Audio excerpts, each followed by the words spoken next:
بسم اللہ الرحمن الرحیم۔ الاعداد العشرات، دہائیاں، التمییز المذکر، یعنی اس سبق میں ہم وہ اعداد پڑھیں گے جو دہائیوں سے تعلق رکھتے ہیں، جیسے 10، 20، 30، اور یہ پڑھیں گے کہ جو تمییز ہے وہ مذکر ہوگی۔ عشرۃ 10، عشرۃ کتب 10 کتابیں، 20 20، 20 کتاباً 20 کتابیں، 30 30، 30 کتاباً 30 کتابیں، 40 40، 40 کتاباً 40 کتابیں، 50 50، 50 کتاباً 50 کتابیں، 60 60، 60 کتاباً 60 کتابیں، 70 70، 70 کتاباً 70 کتابیں، 80 80، 80 کتاباً 80 کتابیں، 90 90، 90 کتاباً 90 کتابیں، 100 100، 100 کتاباً 100 کتابیں۔ حاضہ 100 کتاب و کتاب، یہ 101 کتابیں ہیں۔ وفی الصندوق 100 کتاب و کتابان، اور صندوق میں 102 کتابیں ہیں۔ وفی الخزانۃ 103 کتب، اور الماری میں 103 کتابیں ہیں۔ وفی المستودع 110 کتب، اور گودام میں 110 کتابیں ہیں۔ فی المدرسۃ 111 طالبا، مدرسہ میں 111 طالب علم ہیں۔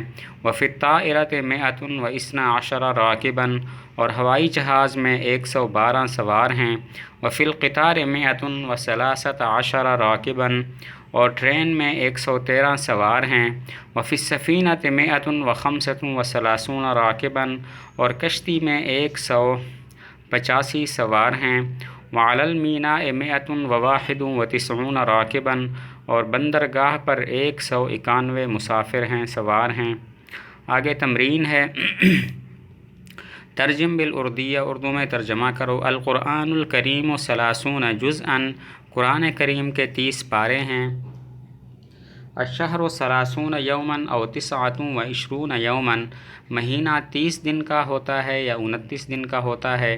فی الفصل 75 طالباً، درسگاہ میں 75 طالب علم ہیں۔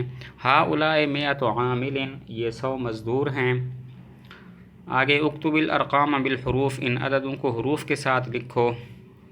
111 میلاً، 111 میل۔ 113 کتاباً، 113 کتابیں۔ 122 قلماً، 122 قلم۔ 150 طفلاً، 150 بچے۔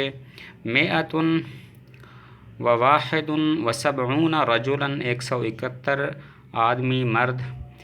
185 تلمیذاً، 185 طالب علم۔ 193 عاملاً، 193 مزدور۔ 199 راکباً، 199 سوار۔ آگے کچھ قاعدے بیان کیے کہ 100 کی تمیز مفرد مجرور ہوتی ہے، جیسے 100 کتابن، اس میں کتابن 100 کی تمیز ہے، یہ مفرد بھی ہے اور مجرور بھی ہے۔ اور دوسرا قاعدہ یہ ہے کہ اگر 100 کے ساتھ چھوٹا عدد آ جائے تو تمیز چھوٹے عدد کے تابع ہوگی۔ چھوٹا عدد اگر مؤنث ہے تو تمیز مذکر ہوگی، جیسے 110 کتب، 110 کتابیں، یہاں پر کتبن تمیز ہے، اور اس کے ساتھ 100 کے ساتھ 10 چھوٹا عدد ہے، تو چھوٹا عدد چونکہ مؤنث ہے تو کتبن مذکر ہے جی، اسی طرح مذکر ہے اور جمع ہے۔ اسی طرح 145 کتاباً، 145 کتابیں، یہاں پر کتاباً جو تمیز ہے یہ تابع ہے 5 کے۔ اب 5 مؤنث ہے، اسی وجہ سے کتاباً بھی مذکر آ گیا۔ آگے کلمات کے معنی ہے: خزانہ الماری، سفینۃ باخرۃ بحری جہاز، اور مستودع گودام، مینا کا معنی بندرگاہ۔